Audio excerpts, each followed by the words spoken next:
రైతు సోదరులందరికీ తెలంగాణ రాష్ట్ర ప్రభుత్వం తరఫున శుభాకాంక్షలు అభినందనలు తెలియజేస్తూ ఈ రైతు భరోసా కార్యక్రమాన్ని ఏర్పాటు చేసి సభాధ్యక్షత వహించిన వ్యవసాయ శాఖ మంత్రివర్యులు పెద్దలు తుమ్మల నాగేశ్వరరావు గారు, ఈ కార్యక్రమంలో నాతో పాటు ముఖ్య అతిథులుగా విచ్చేసిన ఆర్థిక మరియు విద్యుత్ శాఖ ఉప ముఖ్యమంత్రి వర్యులు మిత్రులు బట్టి విక్రమార్క గారు, శాసన మండలి చైర్మన్ పెద్దలు సుఖేందర్ రెడ్డి గారు,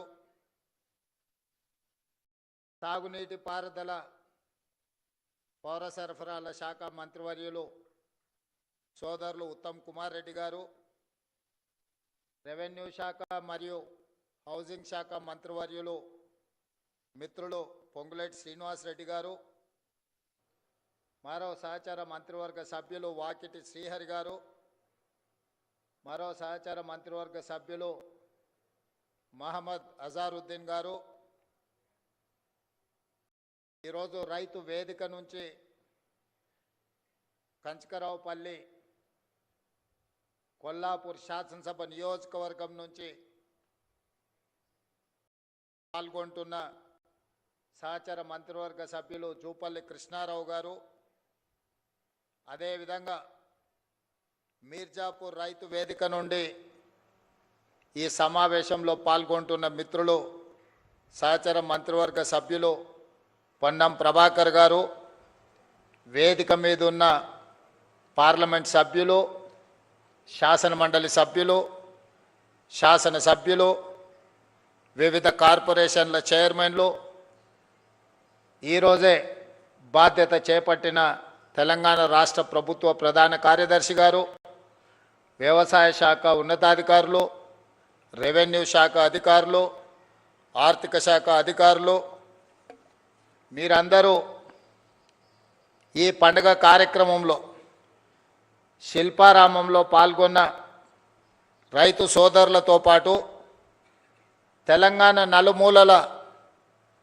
రైతు వేదికలో ఈ పండుగ కార్యక్రమాన్ని వీక్షిస్తున్న లక్షలాది మంది రైతాంగ సోదరులకు మనస్ఫూర్తిగా అభినందనలు, కృతజ్ఞతలు తెలియజేస్తున్నా. రైతు సోదరులారా, ఈనాడు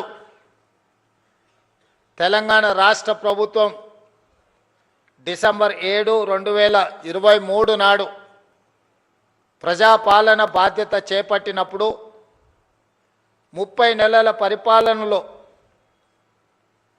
ఎదురవుతున్న సమస్యలు, వాటికి చూపిస్తున్న పరిష్కారాలు, ఈ 30 నెలల్లో రైతు సంక్షేమం కోసం రైతును తలెత్తుకొని ఆత్మగౌరవంతో బ్రతికే విధంగా వ్యవసాయం దండగ కాదు, వ్యవసాయం అంటే ఒక పండగలా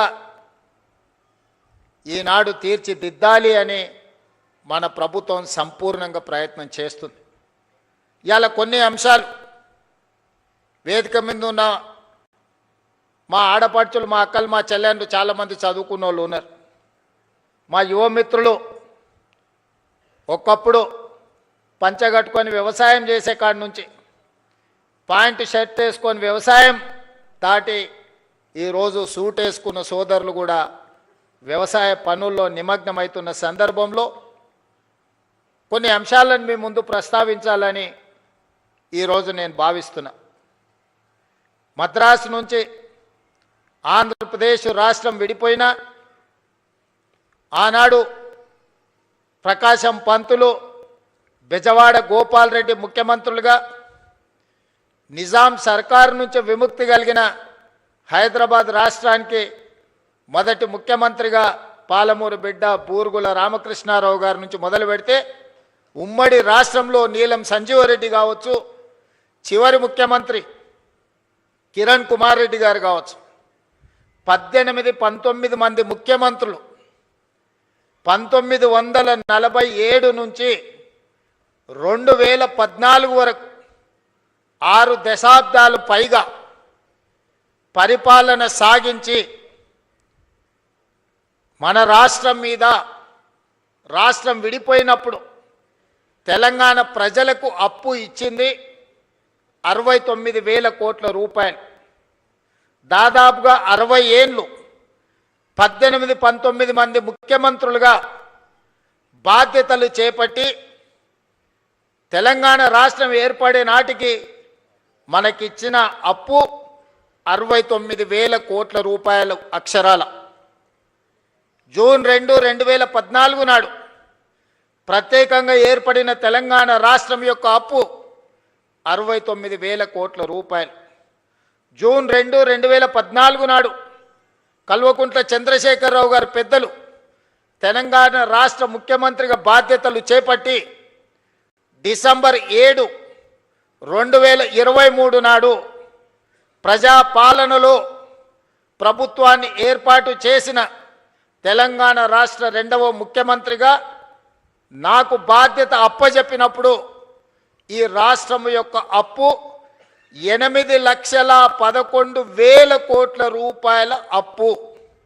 అక్షరాల 18 మంది ముఖ్యమంత్రులు దాదాపుగా 60 ఏళ్ళు 69,000 కోట్ల రూపాయల అప్పు చేస్తే కేవలం ఒకే ఒక్క కుటుంబం కల్వకుంట్ల చంద్రశేఖరరావు గారి కుటుంబము 7 లక్షల కోట్ల పైగా అప్పు చేసి రాష్ట్ర విభజన జరిగినప్పుడు 16,000 కోట్ల రూపాయల మిగులు ధనిక రాష్ట్రంగా తెలంగాణ రాష్ట్రాన్ని శ్రీమతి సోనియా గాంధీ గారు శ్రీ మన్మోహన్ సింగ్ గారు మనకు అప్పచెప్పితే అప్పుల ఊపిలో నిండా ముంచేసి మళ్ళీ లేవ్వడానికి కూడా అవకాశం లేకుండా మన మీద మన్ను గప్పి అప్పుల్లో నిండా ముంచి అప్పులు తప్పులు చేసి 8,11,000 కోట్ల రూపాయలతోని బాధ్యత అప్పచెప్పింది.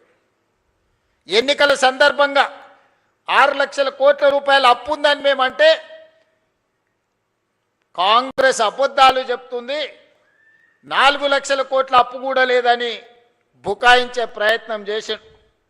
సరే అరాకొరా ఏమైనా చంద్రశేఖరరావు గారు అప్పు చెప్తుండేమో అని బాధ్యత చేపట్టిన తర్వాత ఆర్థిక మంత్రిగా బాధ్యత తీసుకున్న బట్టి విక్రమార్క గారికి మొట్టమొదటి మంత్రివర్గ సమావేశంలో నేను ఒక మాట చెప్పిన మంత్రులందరి అనుమతితో, అసలు పూర్తిగా మన రాష్ట్రం ఎంత అప్పు ఉంది, ఏ విధమైన అప్పు ఉంది, ప్రభుత్వం ప్రత్యక్షంగా తెచ్చుకున్న అప్పేంది, వివిధ కార్పొరేషన్ల మీద తెచ్చుకున్న అప్పేంది, వివిధ శాఖల మీద తీసుకొచ్చిన అప్పేంది, ఎన్ని రకాల అప్పులు తెలంగాణ రాష్ట్ర ప్రభుత్వం మీద ఉన్నాయో లెక్కలు తీయండి.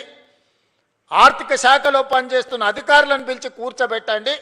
ఒక శ్వేత పత్రాన్ని శాసనసభలో ప్రవేశపెట్టి తెలంగాణ ప్రజలకు పూర్తి వివరాలు అందిద్దామని మేము ప్రయత్నం చేసినాం. ఇక తవ్వుతున్న కొద్దీ గుట్టల కొద్దీ అప్పులు బయటపడ్డాయి.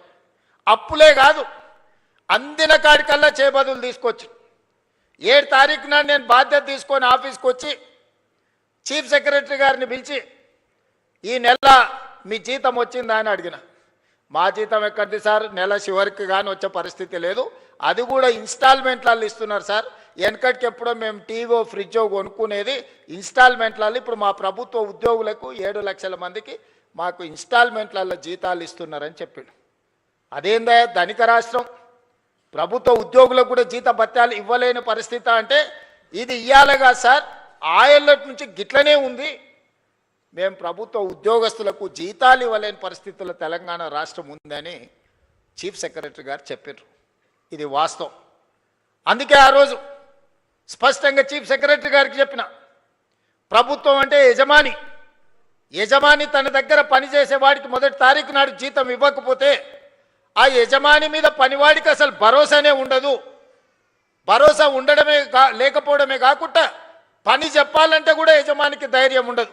సమయానికి రమ్మని అడగాలంటే, లేకపోతే ఆఖరి వరకు ఉండాలంటే హాయిగా నువ్వు లెస్స జీతం ఇచ్చినావు తీయవా, ఇక పొద్దునే రమ్మని అంటున్నావు, నేనేనో అప్పు చేసుకోవాలి, పాల బిల్లు కట్టాలి, పిల్లల బడి ఫీజులు కట్టాలి, ఇంట్లో బియ్యం కొనుక్కోవాలి, ఇక నువ్వు ఎప్పుడో ఒకసారి ఇచ్చే జీతానికి ఇంకా పొద్దున్నే రమ్మనేది మళ్ళీ ఇక ఇదో పెద్ద పంచాయతీ అనేది అనే పరిస్థితి ఉంటుంది. అట్లా కుదరదు, అట్లా కుదరదు. కష్టమైన జీతాలు ఇవ్వాల్సిందే రిజర్వ్ బ్యాంకుతో మాట్లాడాలని మొదటి ఆదేశం ఇచ్చిన. ఇది పోను.